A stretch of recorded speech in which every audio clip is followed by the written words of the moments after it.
আপনাদের সবাইকে স্বাগত জানাচ্ছি আজকের আলোচনায়।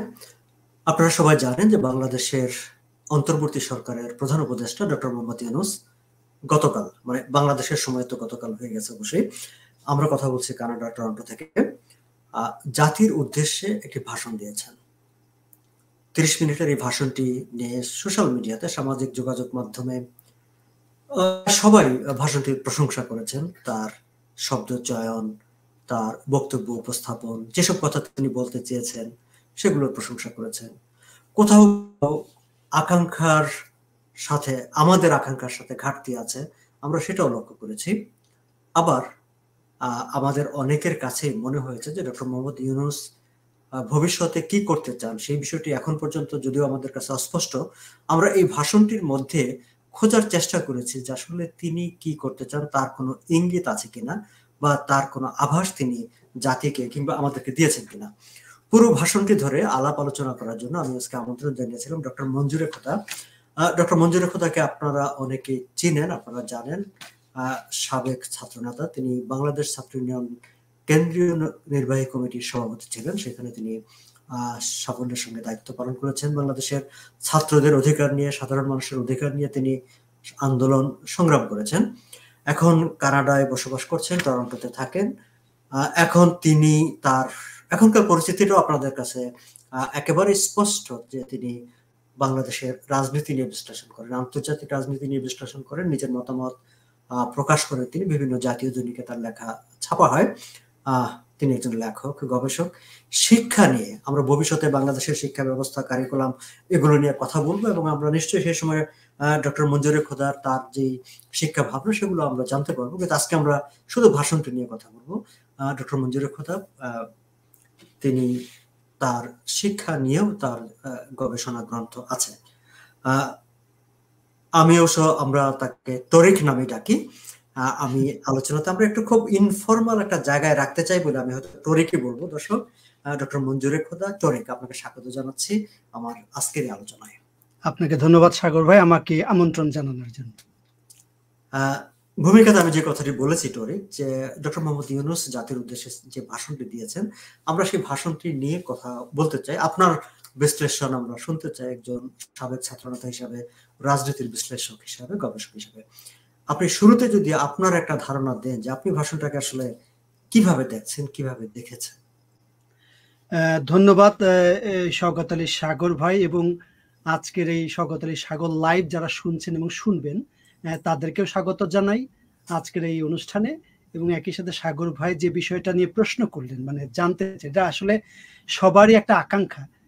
প্রফেসর ইউনূস সাহেবের এই বক্তব্যের প্রধান যে আকর্ষণের জায়গাটা, যে উনি ক্ষমতা গ্রহণের পর এবং বাংলাদেশের যে জুলাই অভ্যুত্থান হয়েছে, যে জুলাই অভ্যুত্থানের সেখানে দাবিটা ছিল এক দফা, মানে কোটা সংস্কার থেকে পরে এক দফা, পরে শেখ হাসিনার পতন।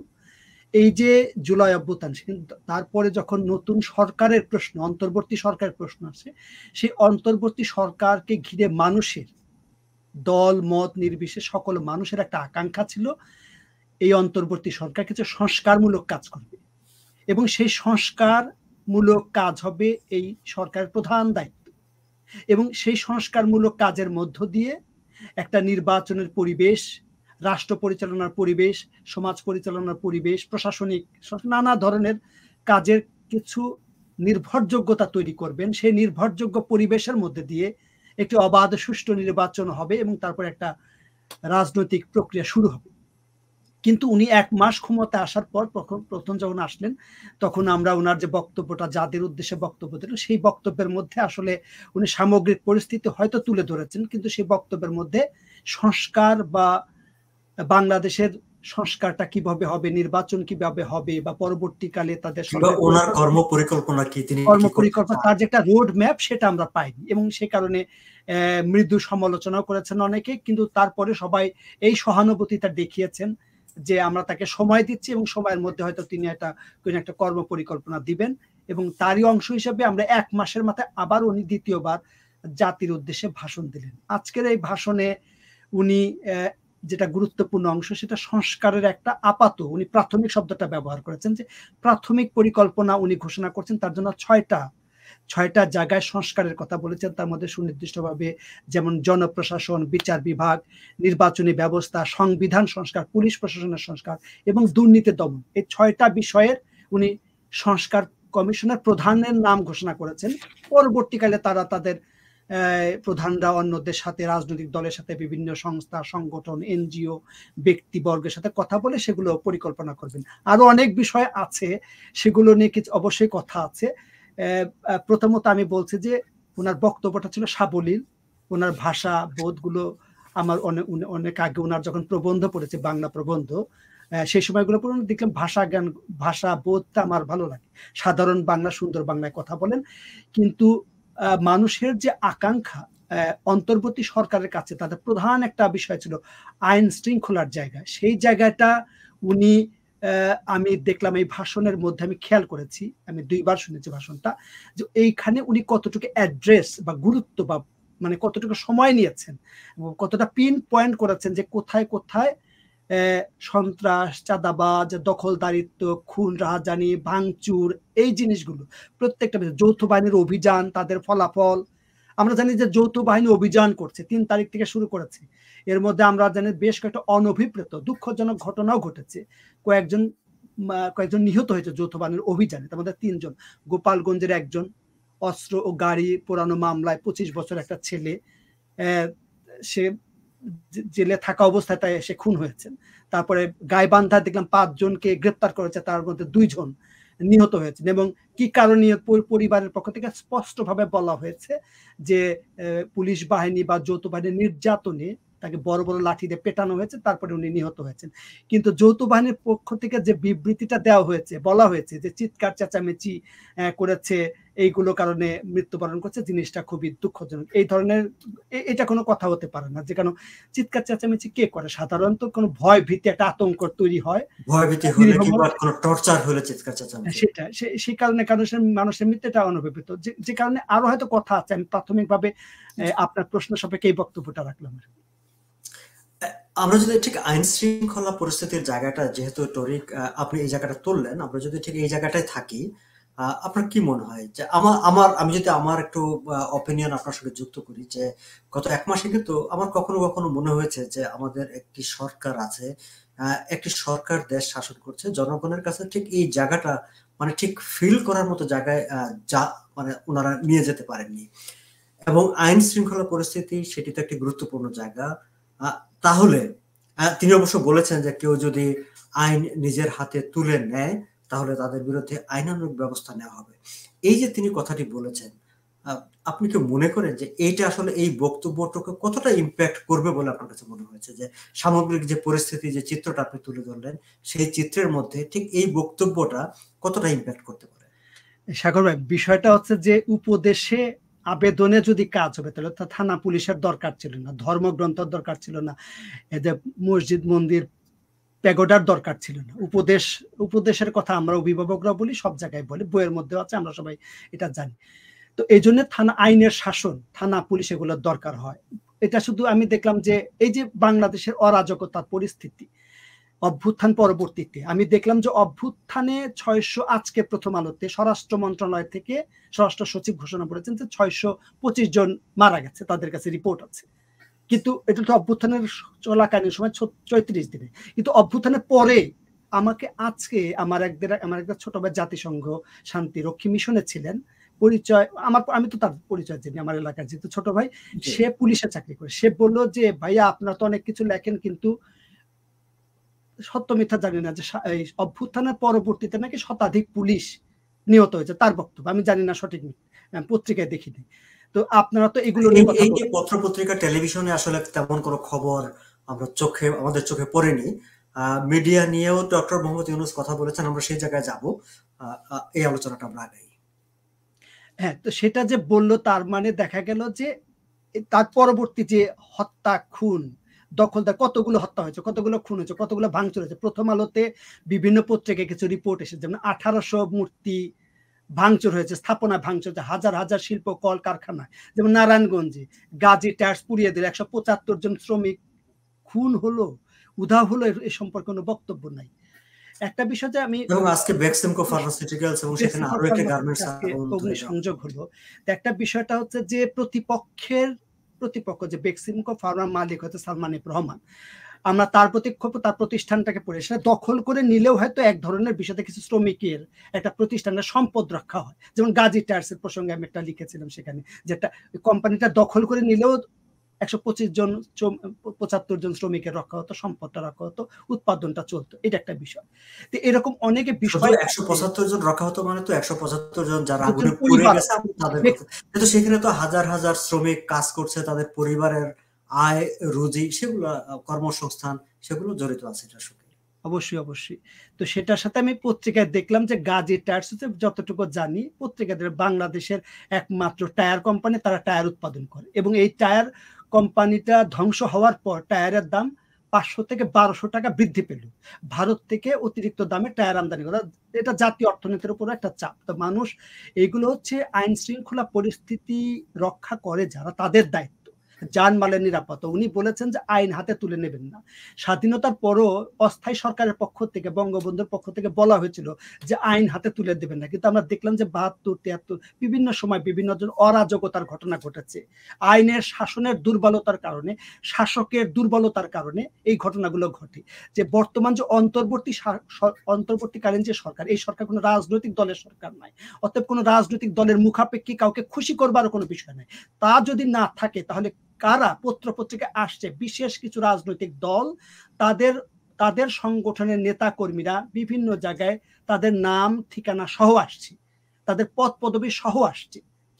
সেগুলো কি ধরনের ব্যবস্থা নেওয়া হয়েছে সেটা হচ্ছে প্রশ্ন। দলের পক্ষ থেকে আমরা শুনেছি, দলের পক্ষ থেকেও যতটুকু ব্যবস্থা নেওয়ার কথা শুনেছি, জাতীয়তাবাদী দল বিএনপির নেতা নেত্রীরা বলেছেন, আমরা কিছু অভিযোগ, তাদের পদক্ষেপ দেখেছি, কিন্তু সরকারের পক্ষ থেকে তেমন দৃশ্যমান পদক্ষেপ, সন্তোষজনক পদক্ষেপ, মানুষ স্বস্তি পেতে পারে, শান্তি পেতে পারে সেরকম কোনো পদক্ষেপের আমরা দেখিনি। এই জন্য বললাম যে বিভিন্ন ক্ষেত্রে, যেমন আজকে মন্ত্রণালয়ে দেখলাম যে সচিবদের মধ্যে হাতাহাতি, পত্রিকায় বিভিন্ন ধরনের সংবাদ আছে। কি কারণে? আমাদের ডিসি সাহেবরা যারা ডিস্ট্রিক্ট অ্যাডমিনিস্ট্রেশন নিয়ন্ত্রণ করবেন, তারা নিজেরাই মানে আইন কলেজের মধ্যে। এই যে আমি শুনলাম এক পত্রিকার ইঙ্গিতে বা বিভিন্ন জনের যারা আলোচক, তারা বলল যে জামাত, শিবির এবং বিএনপির যারা ক্যাডার আছে তাদের মধ্যে যে কাকে দেওয়া হচ্ছে কাকে দেওয়া হচ্ছে না, এরকম। তো এই বিষয়গুলো অস্বস্তিকর। অবশ্যই আমি চাই না যে ইউনূস সাহেবরা এটা সমর্থন করেন, চাচ্ছেন, কিন্তু এই জিনিসগুলো তাদের, তিনি নিশ্চয়ই এগুলো সমর্থন করেন না, কিন্তু ওনার কাছে আমাদের যেটা এক্সপেকটেশন সেটা হচ্ছে যে উনি স্ট্রংলি একটা বার্তা দিবেন যে তিনি এটা চাচ্ছেন না। সেটাই হচ্ছে সেই বার্তাটা। এই অন্তর্বর্তী সরকারের অনেক গুরুত্বপূর্ণ ব্যক্তি, যেমন এটা নিলে হয়তো অন্যজন, যেমন ব্রিগেডিয়ার সাখাওয়াত হোসেন সাহেব, ওনাকে আমার মনে হচ্ছে উনি অনেক ক্যাপাবল, উনি একজন সক্ষম সমর্থ ব্যক্তি। উনি এর আগে যে নির্বাচন কমিশনার যখন প্রধান ছিলেন, তার অধীনে যে নির্বাচনটা হয়েছিল আমরা তখন দেখেছি ওনার লেখালেখি, আলাপ আলোচনায় সবাইকে মানুষ দেবতা বা ফেরেস্তা না। আমাদের যদি গৌতম বুদ্ধের কথা বলি, উনি শত্রুমুক্ত ছিলেন না, সমালোচনা ঊর্ধ্বে ছিলেন না, সমালোচনা ঊর্ধ্বে কেউ না, কিন্তু আমরা দেখবো এফিসিয়েন্সি। বিড়াল সাদা কি কালো সেটা দেখার বিষয় না, বিড়াল ইঁদুর মারেন কিনা সেটা হচ্ছে প্রশ্ন। আমি একটা প্রসঙ্গক্রমে অন্য প্রসঙ্গে বলতে পারি, যেমন প্রফেসর ইউনূস সাহেব 2 বার বক্তব্য রাখলেন, ওনার প্রতি শ্রদ্ধা রেখে বলেছি, উনি সর্বজন একজন শ্রদ্ধেয় ব্যক্তি, সারা বিশ্বে বিদেশে যারা থাকে তারা আরো ওনাকে ভালোভাবে অনুভব করতে পারে, অনেকে ওনার কথা বলেন। কিন্তু আমাদের দেশের জাতীয়, আমি যতটুকু দেখেছি যে আমার রাজনৈতিক বুঝ হওয়ার পর, জাতির উদ্দেশ্যে ভাষণের সময় সাধারণত রাষ্ট্রনায়করা যারা ভাষণ দেন, রাষ্ট্রপ্রধানরা যারা ভাষণ দেন, সরকার প্রধানরা, সাধারণত জাতীয় সঙ্গীত একটা আবহ তৈরি হয়। আমি জানি না সাগর ভাই, আপনিও বোধহয় সেটাই জানেন। আমি প্রফেসর ইউনূস সাহেবের এই বক্তব্যে জাতীয় সঙ্গীতের আবহ দিন, সেটিকে সময় বাঁচানো, যেহেতু এই সময় একটা বক্তব্য বিতর্ক তৈরি হয়েছে জাতীয় সঙ্গীত নিয়ে, আমার মনে হয় সেই সঙ্গীতটার আবহ সঙ্গীত কয়েক সেকেন্ড থাকলে মন্দ হতো না, ভালো হতো। ওনার সম্মান মর্যাদা দেশের মানুষ আরো ভালো বোধ করতো। আমরা ছোটবেলায় অ্যাসেম্বলিতে যে কোনো আনুষ্ঠানিক অনুষ্ঠানে এই জিনিসটা হয়। আর একটা বিষয় যে উনি এই বাংলাদেশের, আমি ধন্যবাদও জানাই, কৃতজ্ঞতা জানাই, এরকম একজন নন্দিত ব্যক্তি আমাদের রাষ্ট্রে এই মুহূর্তে দায়িত্বটা নিয়েছেন। এর আগে তাকে দায়িত্ব দেওয়ার কথা ছিল। আমরা প্রাউড ফিল করি যে একজন খুব মানে আন্তর্জাতিকভাবে খ্যাতিমান একজন মানুষ আমার দেশের সরকারের দায়িত্ব নিয়েছেন, সরকার পরিচালনা করছেন, অবশ্যই আমরা প্রাউড ফিল করি। সেটাই বলছিলাম যে যখন আরেকটা বিষয় যে জুলাই অভ্যুত্থানে এই 34 দিনের 1 জুলাই থেকে 5 ডিসেম্বর, এই 31 মার্চ 34 দিনে নিহত হয়েছেন। আজকেও প্রথম আলোতে দেখলাম 625 জন। আমরা প্রত্যেকটা শহীদের প্রতি শ্রদ্ধা, গভীর শ্রদ্ধা এবং গভীর ভালোবাসা জানাই। একই সাথে প্রায় কয়েক হাজার, 18,000, প্রায় 18,000 ছেলে এবং মেয়ে মানুষ, শ্রমিক, ছাত্র জনতা তারা পঙ্গু হয়েছে, আহত হয়েছে, নানাভাবে ক্ষতিগ্রস্ত হয়েছে। প্রায় 450 মানুষ চোখ হারিয়েছেন এবং হাজার হাজার পরিবার নানাভাবে ক্ষতি, তাদের প্রতি সবটুকু শ্রদ্ধা সমবেদনা জানাই। এবং প্রফেসর ইউনূস যে ফাউন্ডেশন করেছেন তার মাধ্যমে সহযোগিতা করবেন সেটাও জানাই। কিন্তু একই সাথে এটাও তো দেখেছি যে চিকিৎসার অভাবে সন্তান বিক্রি করেছে এই ঘটনায় নিহত একটা পরিবারের, এই সংবাদও আছে। এবং তারা হাজার, হয়তো তারা চেষ্টা সেটি নিয়ে আবার কেউ কেউ বলার চেষ্টা করেছেন যে খবরটি সঠিক নয়, সেটাও বলেছেন একটা কন্টেস্টেন্ট আছে। হ্যাঁ, কিন্তু আমি আসলে তরিক আপনাকে আরেকটা আগে যে স্বাধীনতা যুদ্ধে যে 30 লক্ষ মানুষ, আমি যে কথাটা বলার জন্য আমি এই জায়গাটাই আসলে আপনাকে মানে দৃষ্টি আকর্ষণ করার চেষ্টা করছি। না, আমি বলছিলাম যে মহান স্বাধীনতা সংগ্রামে 30 লক্ষ মানুষ শহীদ হয়েছে আমরা বলি, যে এইটা বাংলাদেশের ইতিহাসের একটা গৌরব উজ্জ্বল অধ্যায়, বাঙালি জাতির ইতিহাসে, হাজার বছর ইতিহাসে বাংলাদেশের জন্মের জায়গা তো সেটা। হ্যাঁ, সেই স্বাধীনতার যুদ্ধে 30 লক্ষ মানুষ, 2,70,000 মা বোন, প্রায় 40,000 কোটি টাকার সম্পদ, 1 কোটি মানুষ দেশান্তরী হলো, দেশের মধ্যে কোটি কোটি মানুষ নানা বিড়ম্বনা, কষ্টের মধ্যে, যন্ত্রণার মধ্যে ছিল। সেই স্বাধীনতার আমরা অর্জন করলাম, স্বাধীনতার পতাকা অর্জন করলাম। কিন্তু আমি আশা করেছিলাম প্রফেসর ইউনূস সাহেব দুইটা বক্তব্যের কোনোটাই, হয়তো বঙ্গবন্ধুকে নিয়ে ওনার প্রশ্ন থাকতে পারে, অনেকের প্রশ্ন থাকতে পারে, অনেক মাত্রা আলোচনা করতে পারে, সেটা নিয়ে আমি কথা বলছি না, সেটা কথা থাকলেও আমি বলছি না।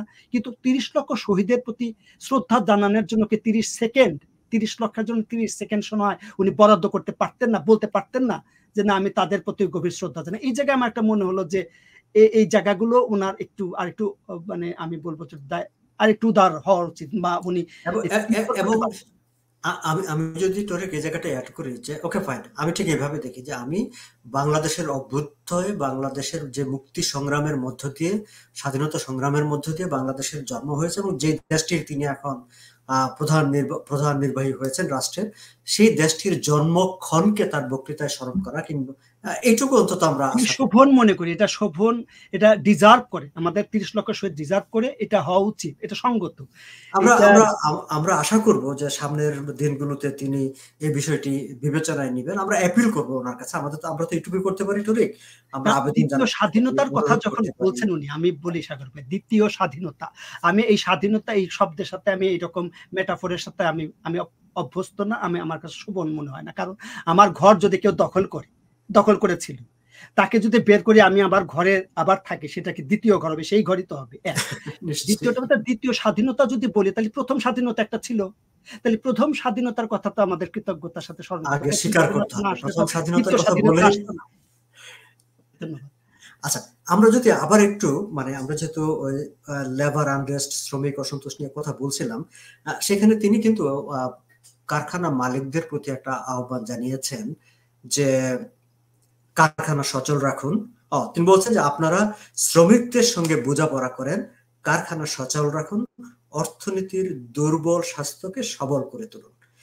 তরিক, এই জায়গাটায় যে আপনারা শ্রমিকদের সঙ্গে বোঝাপড়া করেন, এখনকার যে বাস্তবতা, যে পরিস্থিতি, সেই পরিস্থিতিতে আমরা প্রায় অনেকগুলো গার্মেন্টস বন্ধ হয়ে গেছে, ফার্মাসিউটিক্যালস বন্ধ হয়ে গেছে, অসন্তোষ হচ্ছে, আগুন দেওয়া হচ্ছে, ভাঙচুর হচ্ছে।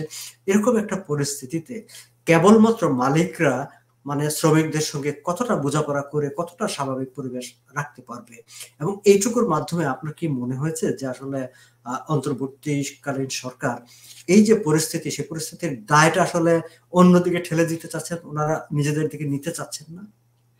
সেটা মনে হয়েছে যে একটা হচ্ছে যে আপনি যদি শিয়ালে আর মুরগিকে একটা ডায়লগের মধ্যে দেন, দুজনের এজেন্ডা তো দুই রকম, একজন মালিকের এজেন্ডা একরকম, শ্রমিকের এজেন্ডা একরকম। যদি এরকম আমাদের দেশে পুঁজিবাদী সমাজে, পুঁজিবাদী সমাজে অতিরিক্ত শোষণ, অতিরিক্ত মুনাফা, এটা একটু কল্যাণমূলক রাষ্ট্র না, যে রাষ্ট্র একটা সিলিং বেঁধে দিল।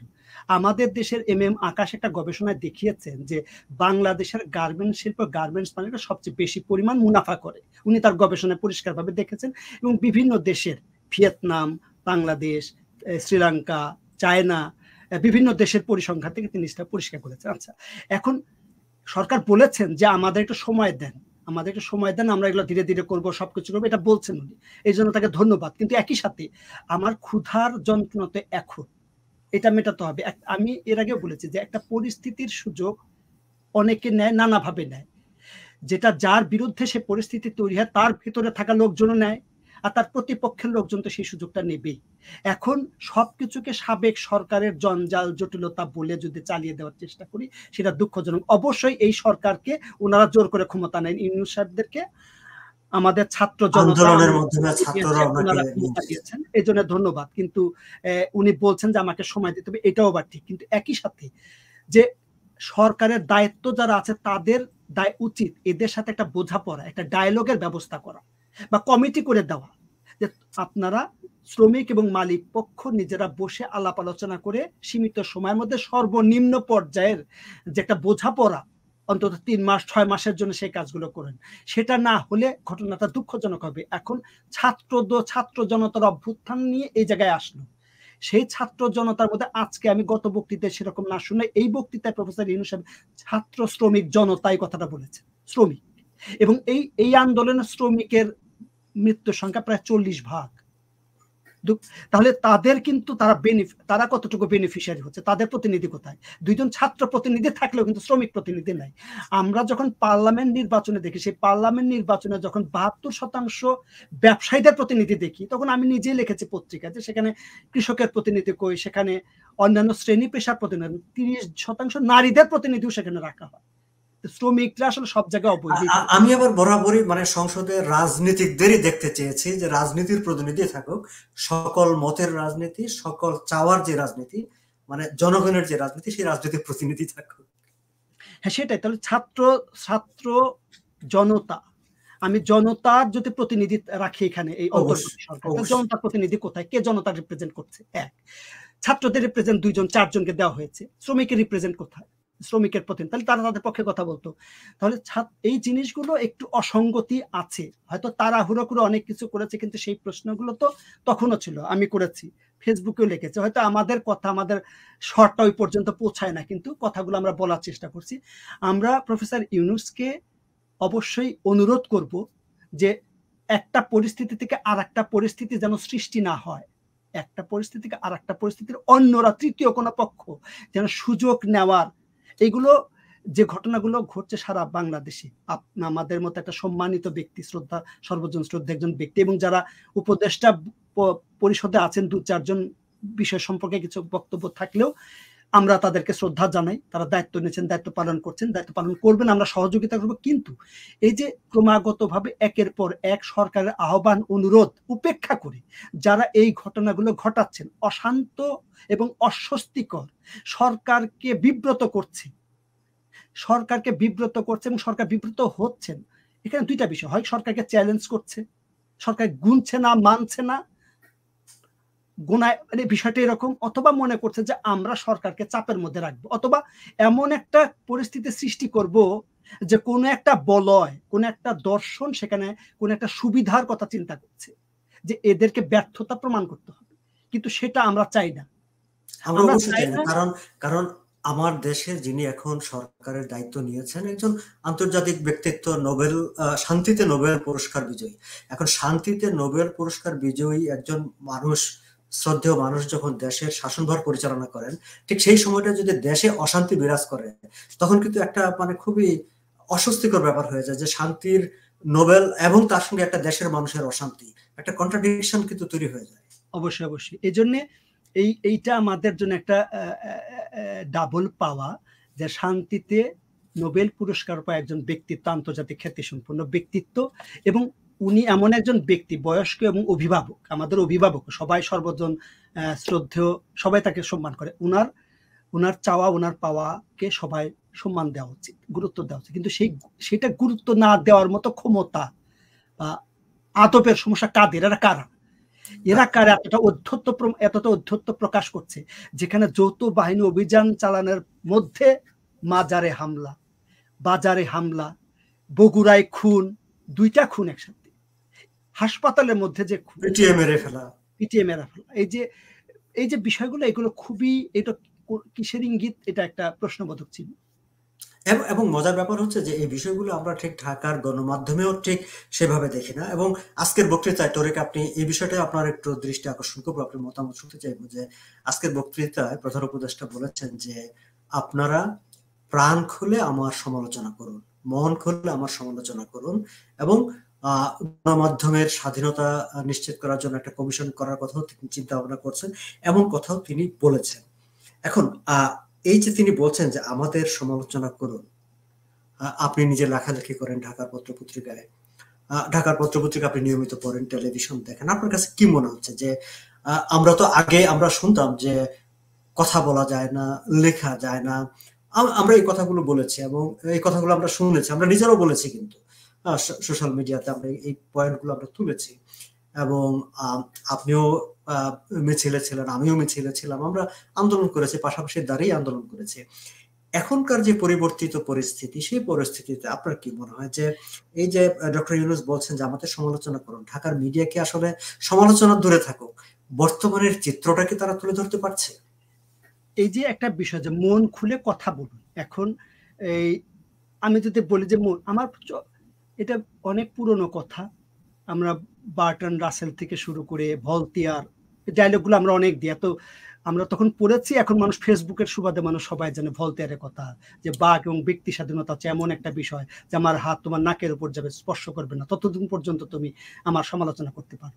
এখন আমি প্রেস ক্লাবের সামনে সেদিন একটা মব দেখলাম, একটা ছেলে, ইয়াং ছেলে, সে কিছু একটা বলছে যে বঙ্গবন্ধু বা এরকম সরকারের, অনেক অসংখ্য ছেলে তাকে ঘিরে রেখেছে এবং তাকে মারবে, পরে সেনাবাহিনী তাকে তুলে নিয়ে গেল এবং সে বলছে যে শেখ মুজিব দেশ, আমি শেখ মুজিবকে ভালোবাসি, সবাই তাকে গালিগালাজ করছে, আপনি দেখেছেন কিনা জানি না। তো এরকম আবার বিভিন্ন জায়গায় বিভিন্ন স্থানে যে মত প্রকাশের স্বাধীনতা, যেমন ব্রিগেডিয়ার সাখাওয়াত হোসেন, ওনাকে সরালো হলো কেন? উনি বলেছিলেন কোন কথাটা অন্যায় এবং অযৌক্তিক বলেছিলেন, একই কথা তো আইন উপদেষ্টা আসিফ নজরুল বলেছেন, তার চেয়ে বেশি কিছু বলেছেন এবং তার সমালোচনা হয়েছে, তার পক্ষের লোকজনের সমালোচনা হয়েছে। পিছনে বঙ্গবন্ধুর ছবি ছিল, বঙ্গবন্ধুর ছবি উনি শ্রদ্ধা করেন, করতেই পারেন, উনি তাকে নিয়ে বক্তব্য দিয়েছেন, সেটা ইউটিউবে সেজন্য উনি বিএনপি ঘরানার একজন বুদ্ধিজীবী, তারপরে উনি বঙ্গবন্ধু সম্পর্কে, তার আত্মজীবনী সম্পর্কে বিভিন্ন বিষয় বিভিন্ন সময়, এমনকি তারেক জিয়ার আজকে একটা বক্তব্য শুনলাম, উনি বললেন যে উনি গোপালগঞ্জে গিয়েছিলেন, বঙ্গবন্ধুর মাজারে উনি মোনাজাত করেছেন, তারপরে ফখরুল ইসলাম, এই যে বিষয়গুলো। তাহলে এখন এই কথাগুলো বলাকে নিষেধ, কার চাপে? এটা কোন বাক স্বাধীনতা? এখন আমি যে কথাটা, বাংলাদেশের পুলিশ বাহিনীর যে নানা, যে আমি বললাম যে একজন ছোট ভাই আমাকে বলল, সেজন্য এখন কোন একটা অংশ, যেমন বাক স্বাধীনতা আগেও ছিল, কিরকম ছিল, যে আপনি সবকিছু লিখতে পারবেন, শুধু সরকারের, শেখ হাসিনা, আওয়ামী লীগের এমন পর্যায়ে সমালোচনা করা যাবে না যেটা তারা বিরক্ত হয়, বিব্রত হয়, তাদের সুখ শান্তি বা তাদের লুটপাট, তাদের অনিয়ম ওইটুকু পর্যন্ত ঠিক আছে, আর তাছাড়া তুমি নাটক থিয়েটার যা করো। এখনো যদি সেরকম একটা সরকারের মধ্যে যে সব আওয়ামী লীগ বলো, বিএনপি কে বলো, জামাত বলো, সব দলকে বলো, যত ধরনের সমালোচনা আছে, খালি আমি নিজেই দেখেছি ফেসবুকে লিখতে যে কিছু সময় অনেক ছেলেপেলে এমন অসভ্য গালিগালাজ করে যে মনে হয় তাদের বারাভাতে ছাই দিয়েছে, বলে এতদিন কোথায় ছিলেন? 15.5 বছর তো এই সরকারের আমলে জীবনটাই করলাম আন্দোলন, আমার 34 দিনের আন্দোলন, বলছে এতদিন কোথায় ছিলেন? এরকম হয়। তো এখন আমি প্রথমে তো ধন্যবাদ জানাই, অবশ্যই উনি অন্তত এই কথাটা প্রাণ ভরে লিখেন, কথাটা শুনে শান্তি পেলাম, অবশ্যই অবশ্যই, ওনাকে ধন্যবাদ জানাই। এবং সাধারণত যারা সরকারে থাকে, দায়িত্বে যারা থাকে, তারা সাধারণত এইভাবে বলে না যে আমার সমালোচনা করুন, আমার ভুল ধরিয়ে দিন, প্রাণ খুলে লিখুন, এই কথাগুলি বলেন না। উনি বলেছেন, তাকে অবশ্যই আমরা ধন্যবাদ দিব এই জায়গাটায়। না, এই জন্য ওনাকে আমার ব্যক্তিগতভাবে, প্রফেসর ইউনূস একটা বিষয় আর সরকার এবং প্রশাসন আর একটা বিষয়। উনি প্রশাসনে এসছেন, উনি হয়তো আন্তরিকভাবে চান যে উনি একটা আইডিয়াল, একটা ইউটোপীয় চিন্তা ভাবনা ওনার আমাদের সমাজটা এরকম হবে, কারণ উনি সারা জীবন এনজিও করেছেন, উনি দেশটা সমাজটা গবেষণা করেছেন, আন্তর্জাতিক বলে চলাফেরা করেছেন। ওনার ভাবনাটা, ওনার বক্তব্যের মধ্যে একটা কবি, আমি বুঝেছি উনি আসলে মনে মনে ওনার মনের প্রতিচ্ছবিগুলো পেয়েছি, কিন্তু এই ব্যর্থতা আমি উনি বিষয়টা একটা রাজনৈতিক দলের প্রধান যদি হতেন, ক্ষমতায় নিতে হবে, ওনাকে যদি ওইভাবে চিন্তা করতাম, তাহলে বুঝতাম যে উনি কায়েমি স্বার্থ রক্ষা করছে, উনি কোনো দলের স্বার্থ রক্ষা করছে। আপাতত আমি সে কথা বলছি না, সেরকম কোনো দেখছি না। তাহলে যারা এই কাজটা করছে তারা কার? তাহলে এরা কাদের স্বার্থ রক্ষা করছে? তাহলে প্রশাসনের মধ্যে আমরা শুধু আওয়ামী লীগের ভূতের কথা বলবো, এখন তো আওয়ামী লীগ নাই। তাহলে আওয়ামী লীগের ভূতের বাইরে এখন যে গন্ডগোল গুলো হচ্ছে, প্রশাসনের টানাটানি যেগুলো হচ্ছে, পদায়ন গুলো হচ্ছে, এটা কাদের? কারা এই পদ পদবি গুলো পাচ্ছে? এগুলো কামরা কামড়ি গুলো কারা করছে? এগুলো তো পত্রিকার সংবাদ এসছে, ইউটিউবে এসছে, বিভিন্ন জন আলোচনা করছে। সেই জায়গাগুলো অ্যাড্রেস করা দরকার। সেই জায়গাগুলো যদি অ্যাড্রেস না করতে পারে, যে সবজন উদর পিণ্ডি বুদর ঘাড়ে। আমি দেখলাম আমাদের কিছু ব্লগার বিদেশে থাকেন, তারা যেভাবে ক্রমাগত ভাবে আওয়ামী লীগের ভূত সর্বস্ত খুঁজে পাচ্ছে। আমি বলছি যে একটা সরকার দীর্ঘদিন ছিল, তাদের ফ্যান ফলোয়ার নাই হয়ে যাবে এটা সম্ভব না। বিএনপি 16.5 বছর ক্ষমতায় ছিল না, বিএনপি নাই হয়ে যায় না, বিএনপি আছে। জামাত নিষিদ্ধ না হলেও জামাতও ছিল, সবাই আছে। আওয়ামী লীগ জামাত প্রবল চাপের মধ্যে ছিল, সেই চাপের মধ্যেও তো তারা ছিল, কিন্তু তারা এখনো ছিল। আওয়ামী লীগ এখন চাপের মধ্যে আছে, তারা তাদের কর্মফলের কারণে এখন নাই, মাটির নিচে চলে গেছে, পালিয়ে গেছে, কিন্তু তারা তো আছে, তাদের সমর্থকরা, তাদেরকে আপনি কিভাবে নাই করবেন? এই যে বিষয়গুলো, সেই প্রশ্ন ভোট যদি হয়, তারা হয়তো ভোট করবে। আমি জানি না প্রথমত রিফরমেশন গুলো কেমন হবে, সংস্কারগুলো কোথায় কিভাবে হবে। আপনি যেমন তখন বলছিলেন যে প্রফেসর ইউনূস বলেছেন যে সংস্কার শুধু রাষ্ট্রের পক্ষ থেকে না, অবশ্যই ব্যক্তির পর্যায় থেকে সংস্কার হওয়া দরকার। ফ্যাসিবাদ শুধু রাষ্ট্রের বিষয় না, ফ্যাসিবাদ ব্যক্তির জীবনেও, ব্যক্তি চরিত্রের মধ্যেও থাকে। সেখানে যদি এবং এটা একটা ইম্পর্টেন্ট কথা তরিক, আপনি যে কথাটা বললেন যে ব্যক্তির মধ্যে ফ্যাসিবাদ, এবং একটু আমি, আপনি, আমার চারপাশের আমরা প্রত্যেকটা ব্যক্তির মধ্যে যদি ফ্যাসিবাদ মানে বসবাস করে, এবং সেই ফ্যাসিবাদ কিন্তু আসলে সমাজকে প্রভাবিত করে, রাষ্ট্রকে প্রভাবিত করে। রাষ্ট্র তো সমাজেরই প্রতিনিধিত্ব করে, এই সমাজের প্রতিনিধিত্ব। সমাজ এখানে একটা হচ্ছে, কখনো নেতৃত্ব রাষ্ট্রকে তার কৌশলে প্রভাবিত করতে পারে, রাজনীতিকে মানুষের চিন্তা বা আকাঙ্ক্ষার মানকে উন্নত করা। কিন্তু রাজনীতি যদি হয় যে নিজের আকাঙ্ক্ষা অনুযায়ী জনগণকে প্রভাবিত করা, দমন করা, নিয়ন্ত্রণ করা, সেটা ভুল। যে শত ফুল ফুটতে দেওয়ার যে প্রবণতা, ভাবনা, সেটা তো রাজনীতিতে নাই। যে কারণে দমন পীড়নের একটা প্রবণতা, সংস্কারের যে একটা কথা, সেই সংস্কারটা রাজনৈতিক দলে হতে হবে। আজকে ওনার বক্তব্যে একটা কয়েকটা গুরুত্বপূর্ণ লাইন ছিল, তার মধ্যে গুরুত্বপূর্ণ লাইনগুলো হচ্ছে, আমরা চাই না যে স্বৈরতন্ত্রের বীজ আবার তৈরি হোক, স্বৈরতন্ত্র আবার তৈরি হোক, কোনো দল, ব্যক্তি, সংগঠন, পরিবারতন্ত্র এখানে বলেছি। তার পরিবারতন্ত্র, আমরা যেটা দুইটা বৃহৎ দলের মধ্যে পরিবারতন্ত্রটা আছে, উনি কিন্তু পরিষ্কার করে বলেছেন। নিশ্চয়ই পরিবারতন্ত্র দ্বারা নিয়ন্ত্রিত, যেমন তারেক জিয়া নিজে বক্তৃতায় বলছেন আর বাংলাদেশে পরিবারতন্ত্র হবে না। How funny! নিজে একজন পরিবারের প্রতিনিধিত্ব, কি যোগ্যতা আছে উনি বিএনপির মতো একটা বড় দলের চেয়ারপারসন, ভাইস চেয়ারম্যান হলেন? জিয়াউর রহমানের সন্তান, বেগম জিয়াও তাই, জিয়াউর রহমানের স্ত্রী, শেখ হাসিনা তাই, শেখ মুজিবের সন্তান। এই কারণে তো ওনাদের নেতৃত্ব, ওনারা এই জায়গায় এসছেন। এই নেতৃত্ব, ভোগ উপভোগ যা বলেন সেটা করছে, মানুষ তাদেরকে সমস্যা, সেটা আমাদের ব্যক্তি চরিত্রের দুর্বলতার কারণে ওনারা সেই সুযোগগুলো নিয়েছে। যে আমাদের শেখ হাসিনা কিংবা তারেক জিয়া দুজনেই কিন্তু একটা দীর্ঘ সময় ধরে রাজনৈতিক প্রক্রিয়ার ভিতর দিয়ে তারা গেছেন এবং একটা জায়গায় এসেছেন, এখন এসছে। হ্যাঁ, সেটা আমি কিন্তু বিষয়টা হচ্ছে এই সুযোগ, চেয়ার ম্যাক্সিমাম পারফেক্ট। একজন মানুষ কখনোই প্রধানমন্ত্রী ছিল না, বেগম জিয়া তিনি প্রধানমন্ত্রী হয়েছে, লেখাপড়া তেমন গৌরব করার মতো কিছু করেন নেই। এবং একজন প্রাথমিক বিদ্যালয়ের শিক্ষকেরও 6 মাস 1 বছর ট্রেনিং, একটা বিসিএস ক্যাডারও ট্রেনিং নেই, এদের কিন্তু ট্রেনিং লাগে না। এর জন্য এমপি মন্ত্রী হুটহাট হয়ে যাচ্ছে কোনো শিক্ষা প্রশিক্ষণ ছাড়া। এইটাই তো একটা অদ্ভুত বিষয়, যে একটা রাজনৈতিক অভিজ্ঞতার মধ্য দিয়ে, একটা রাজনীতি, একটা স্কুলিং, উন্নত দেশগুলো বিভিন্ন ধরনের স্কুলিং থাকে, তারা এই ধরনের স্কুলিং এর মধ্যে দিয়ে নেতৃত্ব আসে। আমাদের দেশের যে রাজনৈতিক কাঠামো, যে কাঠামোগত অবস্থা, সেখানে তো এই সুযোগ তৈরি হয়নি। তৈরি হওয়ার সুযোগটা কোথায়? আপনি একজনকে নিচ্ছেন, আজকে আওয়ামী লীগের মতো একটা দল, একটা বৃহৎ দল, সেই দল একটা পচা শামুকে পা কাটে, একটা অভ্যুত্থানের মতো হঠাৎ করে ঘটনা ঘটে গেল। আমার সাথে একটা টক শোতে ছিলেন বিএনপির এক নেত্রী, উনি কথাটা বলেছেন, পচা শামুকেও পা কাটে। এই যে ছাত্রদের আন্দোলন 34 দিন, বিএনপির মতো একটা বিশাল দল, এর তো একটা ঐতিহ্য তৈরি হয়েছে। সেই দল এতদিন আন্দোলন সংগ্রাম করে কিছু করতে পারলো না, কিছু কচি কাঁচা ছেলে পেলে এসে স্কুল থেকে সেরকম একটা অঘটন ঘটিয়ে দিল। এই যে জিনিসগুলো সেটা কেন ঘটলো? তাহলে বিএনপি আওয়ামী লীগের মতো একটা শক্তি সামর্থ্য দল, যারা বিএনপি, জামাত, জাতীয় পার্টি বড় বড় সমস্ত দলকে দমন করে রাখলো, এদেরকে পালন কারণ সামান্য হুঙ্কারে চলে গেল, কারণ তারা দলের মধ্যে দল চর্চা করে নাই। দল থেকে বাইরের থেকে ব্যবসা বাণিজ্য, লুটেরা, বদমাইশ, চোর ডাকাত, গুন্ডা, বদমাইশ টাকা পয়সা দিয়ে কেনা বেচা করে দল চালিয়েছে, সবাই গা বাঁচিয়ে বিদেশে পালিয়ে গেছে। ফলে ঠিক সেই জায়গাটাই হচ্ছে যে সংস্কারের স্বপ্ন আমরা দেখছি, যে সংস্কারের কথা আমরা বলছি, সেই সংস্কারের একটা মূল জায়গা হওয়া উচিত আসলে রাজনৈতিক দলগুলো সংস্কার, আমাদের রাজনৈতিক যে প্রক্রিয়া, সেই প্রক্রিয়া সংস্কারের জায়গায়।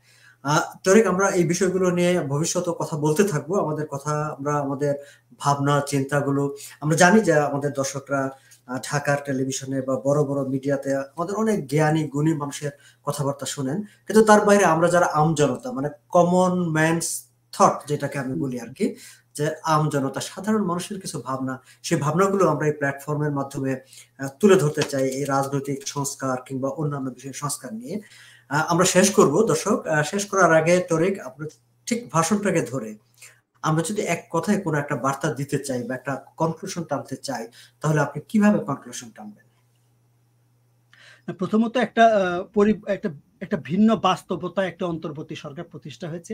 সেই অন্তর্বর্তী সরকারকে আমরা চাই যে বাংলাদেশের সলিমুল্লাহ খান, লেখক গবেষক, উনি বলেছেন যে যেন আমরা এই যে চুলার মধ্যে থেকে খোলার মধ্যে না পড়ি, এই আমরা যেন এই অবস্থা থেকে আরো কোনো বিপজ্জনক জায়গায় না যায়, সেই ক্ষেত্রে জনগণকে সতর্ক থাকা, সচেতন থাকা, এবং অন্তর্বর্তী সরকার যেন ঠিক পথে থাকে, সেই ক্ষেত্রে আমাদের সতর্ক থাকতে হবে। অন্তর্বর্তী সরকার প্রফেসর ইউনূস সাহেব এই কথা বলেছেন। এই কথা বলি আমি আমার কথা শেষ করছি। ধন্যবাদ। এবং আমরা সতর্ক থাকবো, নাগরিকরা সতর্ক থাকবেন, এবং একই সঙ্গে যারা সরকারের দায়িত্বে আছেন, যারা সরকার পরিচালনা করছেন, আমরা মানে আমাদের মতো মানুষ, সাধারণ মানুষ, জনগণ যেন বুঝতে পারে যে দেশে একটি সরকার আছে এবং সরকার কাজ করছে। এইটা ফিল করতে হবে। এটি তাদেরকে ফিল করানোর মতো অন্তত ন্যূনতম তৎপরতা, ভূমিকা যেভাবে বলি না কেন, সেটা ডক্টর মোহাম্মদ ইউনূসের নেতৃত্বে যে অন্তর্বর্তী সরকার, সেই সরকারের থাকতে হবে। এবং আমরা প্রত্যাশা করব যে সরকার জনগণকে বোঝানোর চেষ্টা করবে, বুঝতে দিবে যে আসলে দেশে একটি সক্রিয় ক্রিয়াশীল একটি সরকার আছে। দর্শক, আপনাদের সবাইকে অনেক অনেক ধন্যবাদ এতক্ষণ আমাদের এই আলোচনাগুলি শোনার জন্য। আমার আমন্ত্রণে আজকে এতক্ষণ আমাদের সঙ্গে কথা বলেন ডক্টর মঞ্জুরে খোদা। ডক্টর মঞ্জুরে খোদা, আবার একটু শেষ বেলা যারা আমার শুরুর ভূমিকাটা যারা মিস করেছেন, যদি কেউ করে থাকেন, আমার একটু বলে রাখি যে ডক্টর মঞ্জুরে খোদা সাবেক ছাত্রনেতা, বাংলাদেশ ছাত্র ইউনিয়নের কেন্দ্রীয় কমিটির প্রেসিডেন্ট হিসেবে দায়িত্ব পালন করেছেন। তিনি একজন লেখক, গবেষক, রাজনীতির বিশ্লেষণ করেন, শিক্ষা নিয়ে তার গবেষণা আছে, এবং তিনি কানাডার টরন্টোতে বসবাস করেন। কানাডার অন্যতম একটা প্রেস্টিজিয়াস ইউনিভার্সিটি, ইয়র্ক ইউনিভার্সিটির কোঅর্ডিনেটর, ইয়র্ক ইউনিভার্সিটি লাইব্রেরিজ হিসাবে তিনি দায়িত্ব পালন করছেন। দর্শক, আগামীতে আবারও আমরা কথা বলবো, নিশ্চয়ই আপনারা আমাদের সঙ্গে থাকবেন। আপনাদের সবাইকে অনেক অনেক ধন্যবাদ।